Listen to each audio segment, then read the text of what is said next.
명절을 맞이해서 우리가 함께 화답을 하고 훈련을 받았습니다만, 자, 주의 성호를 찬양합시다. 할렐루야, 아멘, 아멘. 예, 우리 함께 계속 서로 화답을 하면서 우리의 믿음을 더 키워갔으면 좋겠습니다. 자, 여러분, 사람들이 인생을 가리켜서 고해라고 하는데, 인생은 고통의 바다를 건너가는 것과 같다 하는 말이죠. 예, 사실 틀린 말이 아닙니다. 우리가 우리의 삶을 돌아보면 계속해서 일에 쫓기게 되고요. 인간관계 갈등에 시달리게 되고요. 미래에 대한 불안 속에 살게 되는데 어, 아마 우리 마음속에 내가 언제고 이런 상황을 벗어날 수 있을까? 뭔가 깔끔하게 좀 해결되는 그날을 우리가 기대할 것입니다. 그런데 살다 보면 이 걱정, 근심을 달고 사는 뭔가 깔끔하지 않은 그 상황을 견뎌야 할 때가 있습니다. 어떻게 하면 견딜 수 있을까? 본문에 나오는 다윗의 모습에 힌트가 있는데, 자, 이 시간, 깔끔하지 못한 상태를 견디는 비결, 이 제목으로 함께 은혜를 나누고자 합니다. 자, 여러분 잘 들어보세요. 먼저 본문 전후를 살펴보는데 24절에 보면 무비보셋이 나옵니다. 이 무비보셋은 사울왕의 손자입니다.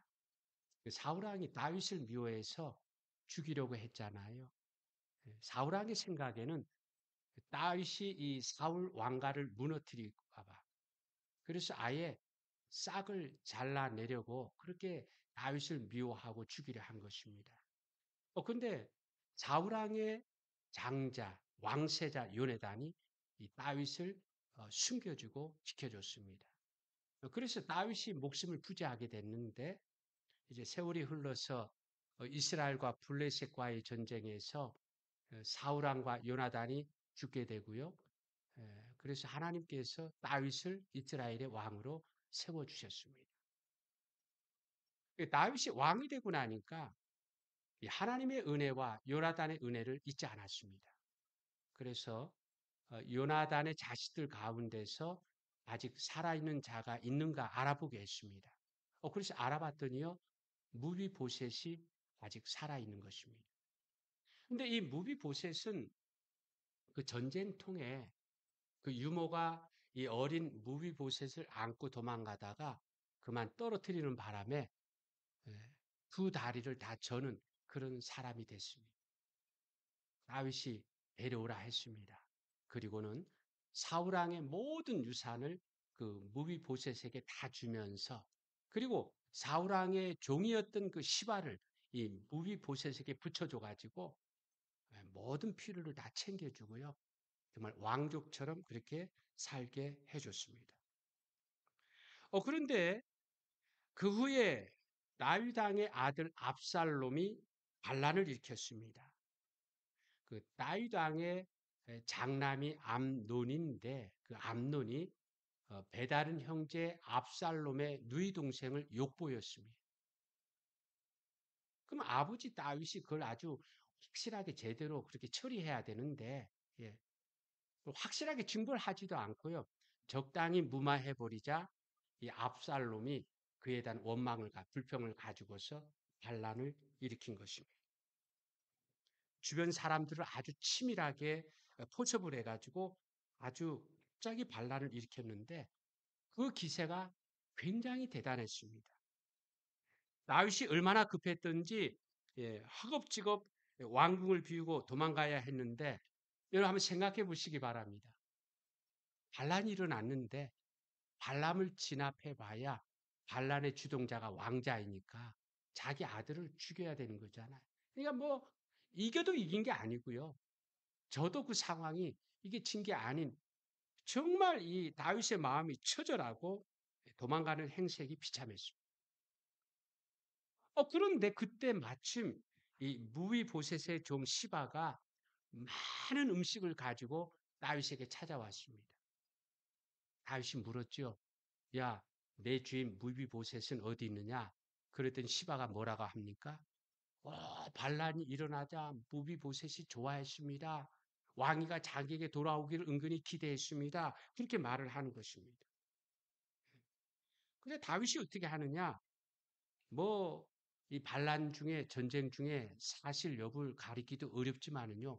너무 조급하게, 예, 너무 급하게 일처리를 하되, 야, 그 무비보셋에게 물려줬던 모든 재산을 이제 앞으로 네가 차지하라고 그렇게 얘기해 버렸습니다.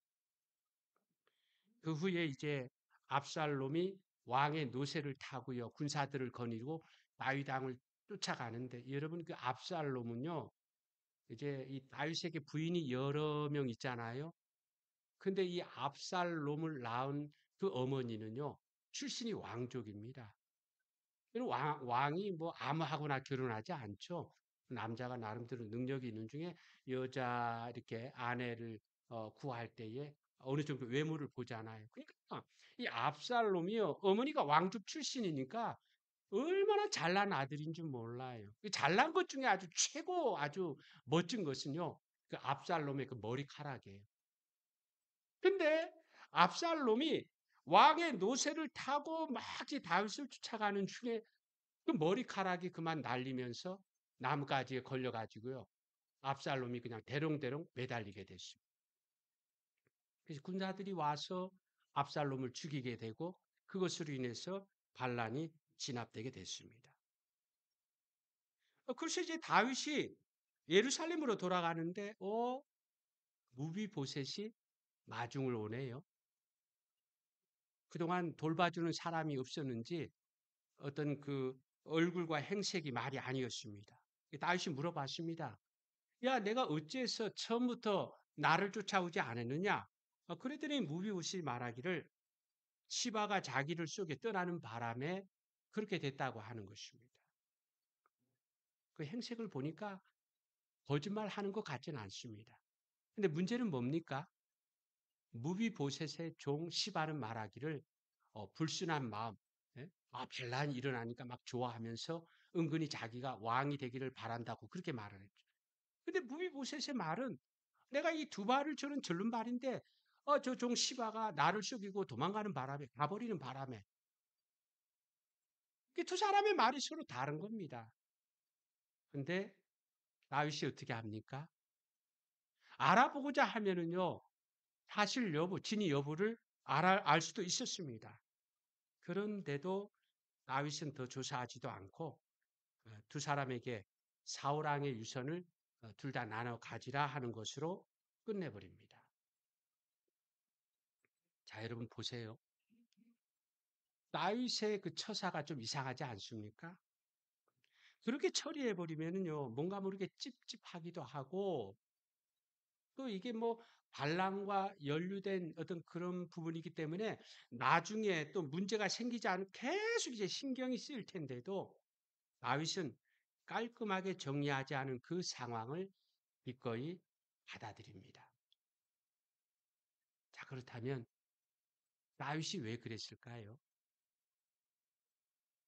우선 다윗이 이제 나이가 들어서 그렇게 한 것이 아닐까 생각할 수 있는데 여러분 나이가 들다 보면 예, 뭐 사람에 따라 다 그런 건 아니죠. 사람의 어떤 성향에 따라 다수 다르겠지만 그래도 나이 들었을 때보다는 젊었을 때에 어떤 일을 하되 뭔가 꼼꼼하게 하려고 하고 정확하게 하려고 그러잖아요. 그죠? 아마 여러분 가운데도 아주 깔끔하고 정확한 것을 좋아하는 분들이 계실 터인데 저도 그 중에 한 사람.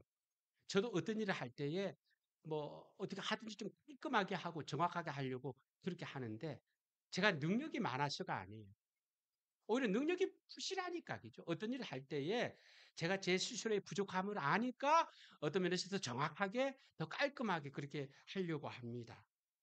그래서 깔끔하게 정리되지 않으면 뭔가 모르게 막 스트레스도 받고, 예, 다른 일에도 집중을 하지 못하는 저를 보게 됩니다.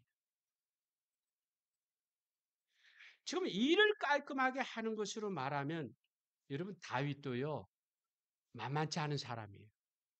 다윗이 양을 칠 때를 보시기 바랍니다.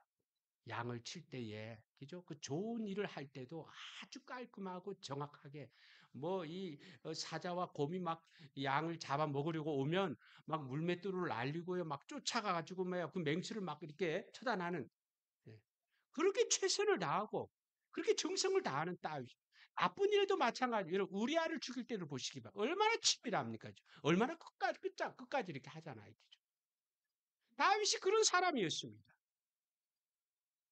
그런데 나이가 들면 뭔가 모르게 우리가 좀 느슨해지고 좀 이렇게 느긋해지게 되는데 지금 이 본문의 시점에 다윗의 나이가 얼마나 되니? 다윗이 30세의 왕이 됐거든요. 그리고 40년 동안 제위했으니까 70살 살고 죽은 거 아닙니까? 이 본문의 시점에서는 60 정도 이렇게 60대 정도의 나이를 가지고 있습니다. 그래서 그 두 사람의 일을 그렇게 처리한 것은 아닐까. 나이 때문에 그렇게 처리한 것은 아닐까 하는데 아닙니다. 그러면 혹 몸과 마음이 너무 지쳐서 그렇게 한 것은 아닐까요? 여러분 생각해 보시기 바랍니다. 어떤 이 왕복, 신발, 의관도 제대로 갖추지 못하고 허겁지겁 도망갈 정도로 굉장히 위급한 반란이었습니다. 더군다나 반란의 주동자가 아들이잖아요. 그죠? 그죠? 그러니까 아들에게 배신당한 그 느낌, 신하들에게 배신당한 그 느낌, 그죠? 얼마나 처절합니까? 거기에 이 반란이 앞으로 어떻게 될까 하는 그 걱정과 두려움을 거기에 얹다 보니까요. 다윗의 심정이 너무너무 비참한 거예요. 너무너무 비참한 거예요. 만시창이가 됐어요. 어, 그래서 지금 반란이 일어난 중에 다윗의 심신이 너무 지쳐서 그 두 사람의 일을 그렇게 처리한 것은 아닐까 하는데 아닙니다. 그러면 나이 탓도 아니고 심신이 지치다도 아니라는 증거가 뭐냐? 여러분 생각해 보세요. 나라의 가장 심각한 일은요, 그 전쟁과 반란이 아닙니까? 그죠? 예? 이 무비보셋은 다윗 왕가의 사람이 아닙니다. 전임 사울 왕가의 왕족입니다. 예. 그러니까 시바의 말처럼 정말 불순한 마음을 먹었다면 나라의 존립이 좌우되는 그런 일이 아닙니까? 그리고요, 다윗 왕조는 다윗 개인의 왕조가 아닙니다. 여러분 그 예수님의 족보를 소개하면서 뭐라 합니까? 아브라함과 다윗의 자손 예수 그리스도의 세계를 하잖아요. 다윗은요, 이 다윗 이 왕가 이 다윗 왕조를 통해서 하나님의 나라가 이루어지는 그 사명을 보고 있었습니다. 하나님의 인류를 구원하는 그 구원 계획이 다윗 이 왕가를 통해서 펼쳐질 것을 바라보고 있었습니다. 그렇기 때문에 나이를 먹었다고 해서 심신이 짙었다고 해서 배강할 수가 없는 것입니다. 그러면 왜 그렇게 처리했을까요? 크게 두 가지로 생각해 볼 수 있는데 먼저는요. 예, 발람과 그 두 사람의 문제를 통해서 다윗은 자기 자신을 보게 된 것입니다. 다윗은 모든 매사 일처리를 깔끔하게 하는 사람이었지만 완전한 사람이 아닙니다. 암논이 못된 짓을 했을 때 단단히 징벌해야 되는데 그렇게 하지 못했습니다. 시바가 말할 때 사시 여부를 확인해야 되는데 그렇게 하지 못했습니다. 예. 자기의 허물과 잘못, 완벽한 사람이 아닌 것을 또다시 보게 된 것입니다. 여러분, 우리도 그렇잖아요. 우리가 어떤 일을 처리할 때에 그 일에 대해서 정말 분명하게, 정확하게 그렇게 하고 싶은데 그 일 가운데서 뭔가 모르게 내 자신을 바라보면서 나에게도 실수와 실패가, 나에게도 허물과 죄가 있다. 이것을 보게 되면은요, 예, 그 잘못을 처리하다가도 끝장을 보는 데까지 가려고 하지는 않습니다. 이게 한 가지. 다시 왜 그렇게 했을까 했을 때, 예, 그 반란, 그 두 사람의 문제를 통해서 자기 자신을 보게 된 거예요. 자기 자신도 문제가 있고 잘못이 있다는 것을 보게 된 것입니다. 그래서 어떤 면에서는 좀 엉성하게 깔끔하게 하지 않은 그런 모습으로 이렇게 나아가는데 또 한 가지 이유가 뭐냐면요. 다윗은 그 일을 통해서 하나님을 바라보게 됐습니다. 반란으로 정말 위급했습니다. 이 압살롬이 얼마나 치밀하게 준비했는지 온 나라가 뒤집히고 막 승승장구합니다. 그런데 압살롬의 그 자랑거리가 오히려 압살롬의 약점이 돼서 반란이 실패하고 말았어요. 다윗이 그것을 보면서 하나님의 은혜를 다시 맛보게 된 거죠. 자기가 막 잘나서 자기가 막 노력해서 발람이 진압된 것이 아니라 생각해보면 얼마나 희한합니까? 그죠? 아니 자기 길막 최고 자랑거리를 삼는 그 머리카락이요. 그렇게 하다가 그에게 나무가지에 걸려가지고 그래서 죽게 되고 그렇게 반란이 진압되는 것을 보면서 하나님이 참 희한한 그 어떤 그 역사를 바라보면서 다윗이 하나님을 바라보게 됐다는 거예요. 하나님의 은혜를 누리게 되자 어떤 일에 있어서도 은혜로 그렇게 해결하게 됐다는 것입니다. 여러분 다윗이 인간적인 생각으로 일처리를 그렇게 한 것이 아닙니다. 자신의 잘못과 부감으로 반란이 일어나고 문제가 생긴 것을 알게 되니까 어떤 면에서는 더 정확히 더 끝짝 그렇게 할 수도 있었지만 그 선에서 또 하나님의 도우심으로 은혜와 반란이 진압되고 두 사람의 관계도 회복되게 되니까 결판을 지을 문제로 보지 않고 오히려 세워가는 쪽으로 회복하는 쪽으로 방향을 잡게 되었다 하는 것입니다. 자, 그렇다면 자, 여기까지 우리가 부지런히 달려왔지요. 자, 첫 번째 단락으로 우리가 뭘 살펴봤어요? 다윗이 굉장히 깔끔하고 정확한 사람인데 그 두 사람의 문제를 좀 애매하게 기죠. 분명히 둘 중에 한 사람이 거짓말을 하고 있는데도요. 그냥 니네 둘 다 나눠 가지라 하면서 더 이상 문제 삼지 않는 그런 모습을 보여줬잖아요. 왜 그렇게 했을까? 나이 탓이냐? 아니에요. 심신이 지친 탓이냐? 아니에요. 왜 그렇습니까? 자기 자신을 보게 되고 하나님을 바라보게 되었기 때문에 그렇게 했다고 하는데 그러면 이제 마지막 이 단락으로 이 다윗의 모습을 우리의 삶에 한번 담아가 볼까요? 어떻게 하면 우리도 다윗처럼 그런 상황을 그렇게 받아들이면서 그런 상황을 이렇게 견딜 수 있을까? 깔끔하게 정확하게 해야 되는데 왜 그렇게 그냥 그런 상황을 그렇게 받아들이고 견딜 수 있을까? 우리에게 적용할 때에 여러분 먼저는요. 건강에 대한 것입니다. 아마 우리 중에 완벽하게 건강한 사람은 없을 것입니다. 우리가 다 몰라도 어떤 사람은 젊어서 지병처럼 몸이 아픈 사람도 있고 어떤 사람은 나이가 들면서 여기저기 아픈 사람도 있습니다. 혈압에 당뇨에 불면증에 크고 작은 질병으로 시달리게 되는데 그래서 우리의 마음속에 그런 마음을 가지게 되는 거죠. 내가 언제고 정말 이 건강의 문제가 좀 확실하게 깔끔하게 좀 정리돼서 내가 언제고 예, 좀 그런 마음을 가지지만은 그러나 그럼에도 불구하고 우리의 삶 속에서 건강이 이렇게 완벽하지 않아도 그 상황을 견뎌야만 하는 그런 상황에 이르게 되는데 여러분 한번 물어볼까요? 하나님 건강을 주세요 기도하면 하나님 건강 주세요 안 주세요? 안 주세요? 주십니다. 그런데 여러분 나이가 들다 보면은요 여기저기 덜그덕 거리게 마련이잖아요. 하나님 건강을 주세요 할 때 하나님 건강을 주십니다. 나이가 들다 보면 건강을 달라고 하지만은요, 여기저기 덜그덕 거리게 되잖아요.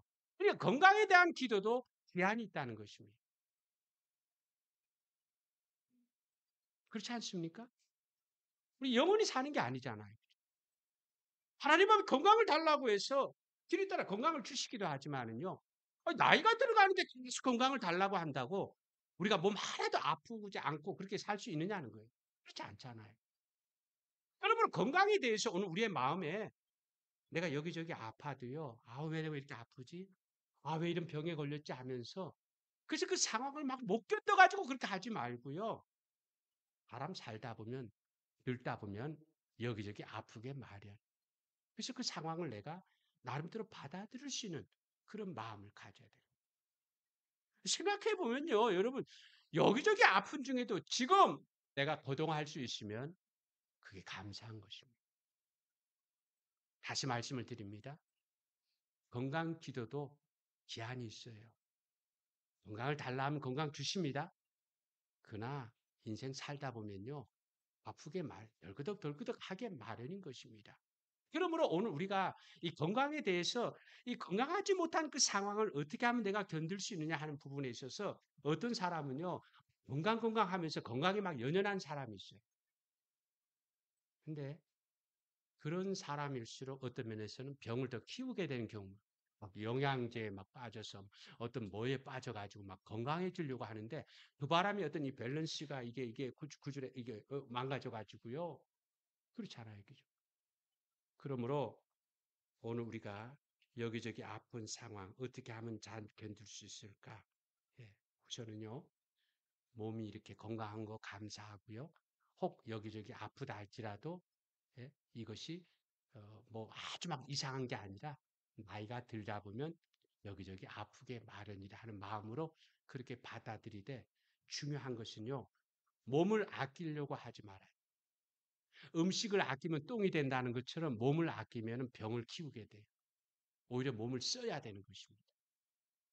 그래서 내가 거동할 수 있는 게 감사하고 내가 주변을 교회 오면은 저기 청소할 게 있네. 저거 할 게 있네. 우리 주변을 바라볼 때에 내가 제가 한번 이제 마음에 작정하는 거는요. 여러분 교회 오는 골목에 이렇게 보시면은요.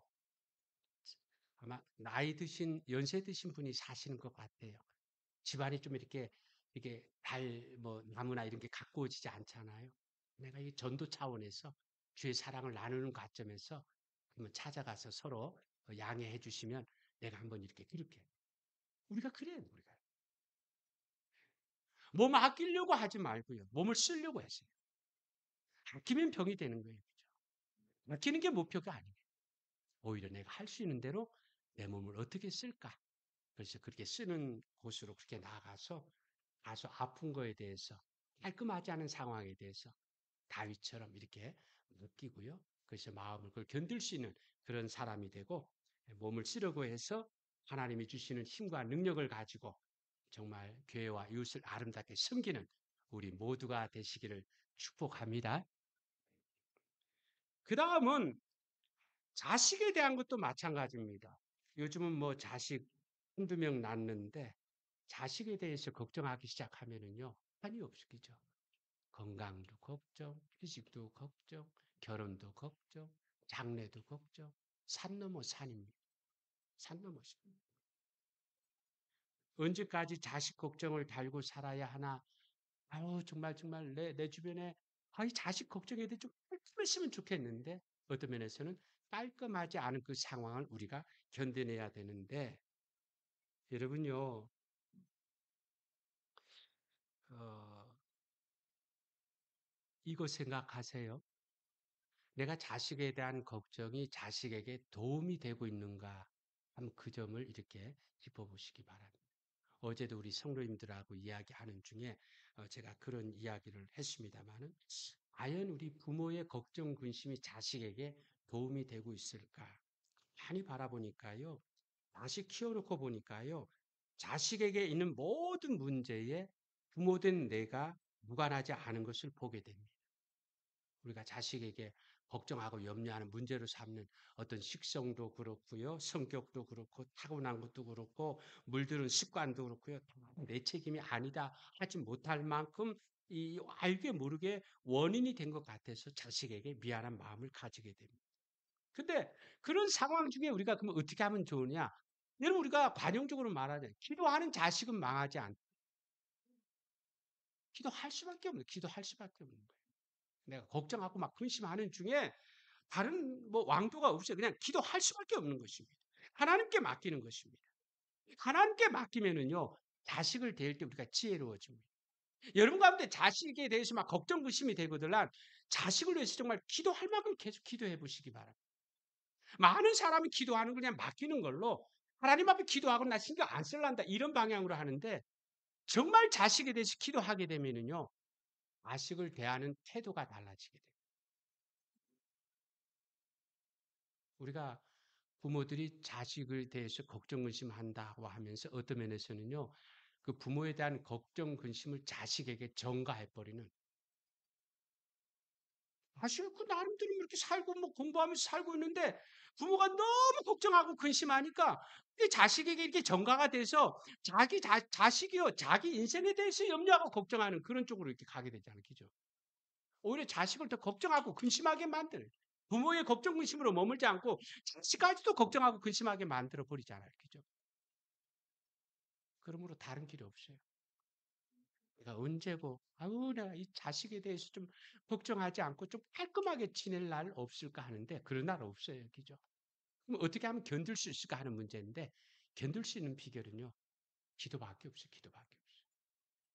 기도하고 기도해서 정말 자식을 대하는 태도가 달라지기까지. 내가 기도한다 하면서도 여전히 막 푸시하고 막 자꾸 걱정하고 이런 식으로 하는 거, 기도가 무르익지 않은 거예요. 그렇게 해서 하나님께 온전히 맡긴 것 같이 돼서 마음이 편안해서 오히려 자식을 위로하고 격려하고요. 그러면 함께 행복하면서 함께 하나님 앞에 쓰여지는 믿음의 길로 그렇게 나가게 되는 것입니다. 그 다음은 사업과 직장에서의 걱정과 불안도 잘 견딜 수 있어야 됩니다. 여러분, 직장은 노는 곳이 아니라 돈 버는 곳으로 전쟁하는 곳이잖아요. 그죠? 그러니까 갈등이 당연하다고 생각을 해야 됩니다. 잠깐은 행복한 직장 생활이 가능해도 계속 행복하기는 어렵습니다. 제가 주변에서 우리 성도님들 취직 이렇게 직장 생활하는 거 보면은요, 제일 행복할 때는요, 취직했을 때 그 잠깐. 그때는 막 내가 취직했네, 뭐 앞으로 막 이렇게 장밋빛 그러면서 행복해 하는데 밤은 갈수록 어두우려 가면 갈수록 힘들어하는 것을 보게 됩니다. 그래가지고 뭐 에이 내가 치사해서 때려치지 하는데 때려치면 오히려 더 궁색해지고 더 치사하게 됩니다. 그러니까 회사는 그런 곳이다 하는 요 이해를 가져야지. 회사가 우리의 가정과 교회와 다른 곳인데도 불구하고 지극히 이해관계잖아요. 그죠? 네. 도움이 안 되면 잘라버려요. 그게 회사의 환경인 것입니다. 그래서 회사는요, 그냥 유별난 사람이 많은 곳이야, 일이 힘든 곳이야 하는 그런 마음을 가질 때 뭔가 깔끔하게 정리되지 않은 직장 생활 속에서도 우리가 견딜 수 있게 되는 것입니다. 그리고 인간관계에 깔끔하지 못한 상황도 우리가 잘 소화해야 되는데 제가요, 어떤 책의 재미난 제목을 봤습니다. 내 주변에는 왜 이상한 사람들이 많을까 하는 이런 책 제목이 있어요. 여러분 진짜 그렇다고 생각 안 되십니까? 아니 내 주변에 왜 이렇게 이상한 사람들이 많은지요. 네? 마음에 차지 않고 마음에 들지 않는 사람들이 많이 있습니다. 그래서 안 보고 싶은데 여기 있어도 보게 되고 저기 가도 보게 됩니다. 근데 여러분 이거 기억하세요. 일부러 못된 사람 분명히 있습니다. 그러나 잘 몰라서 부족한 사람도 있다는 것입니다. 이걸 가리지 않으면은요. 사실 우리는 어떤 사람에 대해서 저 사람 못돼서 일부러 막 그래서 자꾸 미워하게 되고요. 자꾸 그렇게 똑같이 이렇게 대하게 되는데 사람 중에 분명히 그런 사람이 있어요. 그런 사람도 그런 사람으로. 그런데 또 대다수의 많은 사람은요. 잘 몰라서 그럴 수도 있다 하는 것입니다. 어떤 면에서는 저 사람이 왜 저럴까? 왜 저렇게 말해? 왜 저렇게 행동해? 이상하게 보이는데 뭔가 상식과 도리가 없인 사람처럼 보이는데 오히려 나는 좀 상식 있고 도리를 아는 그런 사람이니까 오히려 내가 감사하지. 행복한 사람이지. 그런 마음의 여유를 가지고서요. 우리 주변에 그렇지 못한 사람을 불쌍히 여기거나 아니면은 너무 큰 기대를 하지 않고 사는 게 좋습니다. 계속 기도해주고 계속 사랑하기 위해서라도 좀 덜 끈끈해질 필요가 있습니다. 좀 드라이할 필요가 있습니다. 계속 사랑할 수 있게 되고 관계가 아름답게 이어지게 되겠어요. 그렇지 않으면은요, 다 그게 심각해지고 예민해지고 더 어려워지거든요. 사람은 본래 그런 존재. 아담이 타락한 이후에 우리는 태어나면서부터 죄성을 가진 그런 존재이기 때문에 어떤 사람은 아주 본성이 못돼서 그렇게 하는 사람이 있죠. 그런 사람은 그러나 그렇지 않은 사람, 그것을 가려서 예, 좀 너그러운 마음으로 그렇게 대해주고 해도 안 되면 해도 안 된다 하는 그런 마음으로 좀 이렇게 드라이하게 그것이 오늘 우리의 깔끔하지 못한 인간관계의 그 상황을 견딜 수 있는 그런 비결이라는 거예요. 근데 여러분, 이 모든 비결에 있어서 양념처럼 꼭 들어가야 하는 것이 있습니다. 지금 우리의 삶 속에서 이러니 저러니 처세적인 어떤 지혜적인 그런 이야기를 했지만 신앙적인 이야기를 한다면요. 다윗이 문제가 깔끔하게 해결되지 못한 상황 속에서도 어떻게 그렇게 견딜 수 있었느냐? 그 비결이 뭐냐? 그것은 오직 하나님만 바라봤다는 것입니다. 하나님의 판단과 하나님의 역사에 맡기는 것입니다. 오늘 우리의 삶 속에 걱정, 근심이 되는 그 여백에 내가 막 힘내서 내가 막 머리 써가지고 뭘 하려고 하지 말고 내 힘과 지혜가 미치지 못하는 그 여백에 하나님을 모셔드리는 것입니다. 다윗이 그런 것입니다. 시바의 말이 다르고 부비보스의 말이 달라? 도대체 둘 중에 누가 거짓말하는 거야? 한번 좀 따져보자, 끝장 보자, 막 이렇게 해가지고 할 수도 있는데요.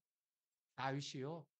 그렇게 하자니 자기도 압살롬의 밤날 그 사람의 문제, 자기도 이거 뭔가 잘못한 그것이 짚어지는 거예요. 그죠? 그리고 발람이 진압되는 가운데서 하나님이 어떤 은혜로 대해주신 그것을 맛본 거예요. 그래서 그것이 확실히 깔끔하게 정리되지 않아도 그렇게 한 그것이 바로 다윗의 신앙 고백인데 다윗은 그 상황 속에 하나님을 바라본 것입니다. 이 문제를 이렇게 해결했다가 나중에 뭔가 탈이 나지 뭐가 문제가 생기지 않을까 그런 염려가 들었지만은요. 다윗은 그런 가운데도 하나님을 바라봤습니다. 하나님께 맡겼습니다. 그랬더니 그 깔끔하게 해결되지 못한 그 상황을 견딜 수 있고 받아들일 수 있게 되었다 하는 것입니다. 여러분 함께 고백합니다. 우리 하나님은 지금도 살아계신 줄 믿습니다. 어제나 오늘이나 영원토록 동일하신 줄 믿습니다. 성경이 우리에게 가르쳐 주는 대로 얼마나 멋진 분인 줄 몰라요. 우린 막 어떻게 될까 걱정하고 염려했지만 하나님 다 보고 계시고요.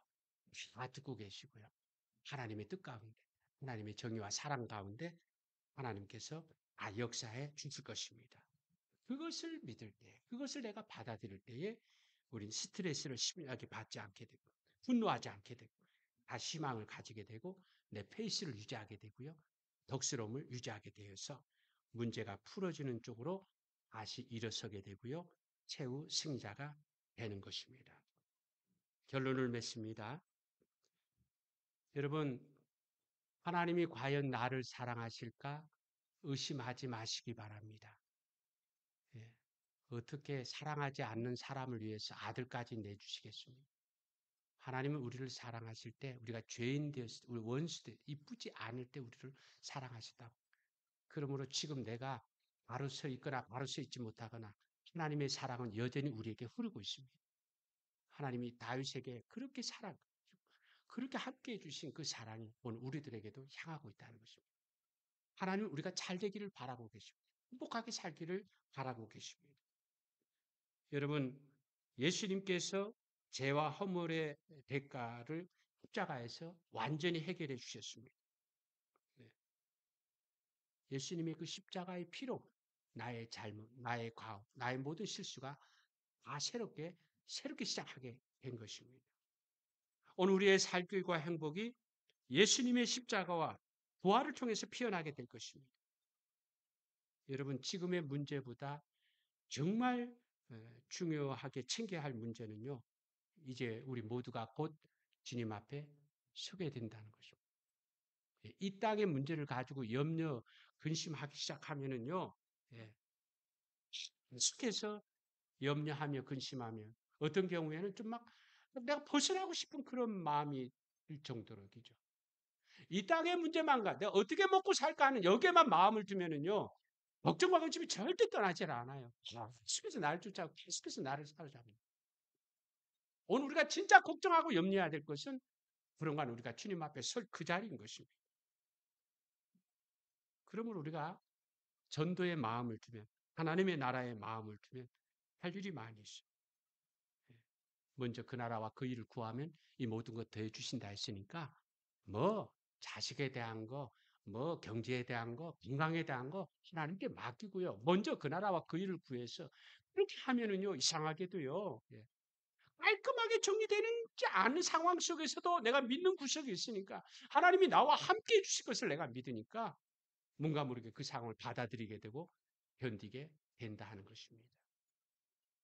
지금까지 나에게 주어진 삶 속에 그냥 인간적으로만 계속 시달리다 보니까 언제고 내가 좀 깔끔하게 그렇게 근거 없이 희망을 거기에 뒀지만 그러나 이제는요, 나에게 주어진 여러 가지 부분에 내가 성경이 가르쳐 주는 대로 받아들일 거 받아들이고 소화할 거 소화하는 가운데 어디에 마음 두라고요?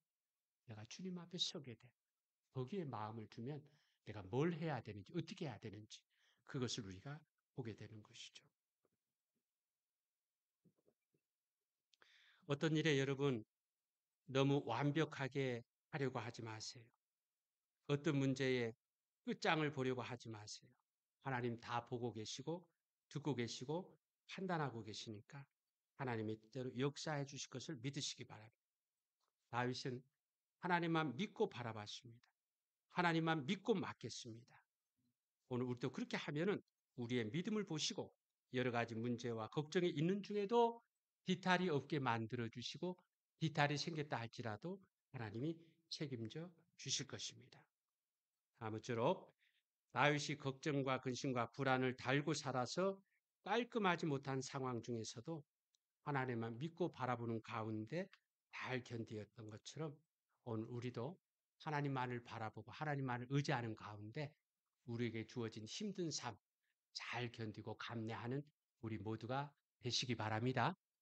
그리고 더 나아가서 나에게는 믿는 구석이 있다. 우리의 믿는 구석은 어디죠? 하나님이잖아요. 하나님만 믿고 하나님만 우리의 삶의 여백에 하나님으로 채워서 그래서 좀 더 여유 있고 좀 더 너그러운 사람으로 나아갑시다. 그래서 그런 믿음의 우리의 모습을 통해서 우리 주변 사람들에게 복음을 전하고요. 지금도 고민하고 힘들어하는 사람들에게 지금도 하나님 살아계십니다. 하나님이 얼마나 사랑과 은혜가 풍성하신 분인지 모릅니다. 우리의 모습을 통해서 검증된 그 살아있는 간증을 통해서 복음을 전하고 하나님 앞에 귀하게 쓰임받는 그런 우리 모두가 되어지기를 주의 이름으로 축원합니다. 아멘.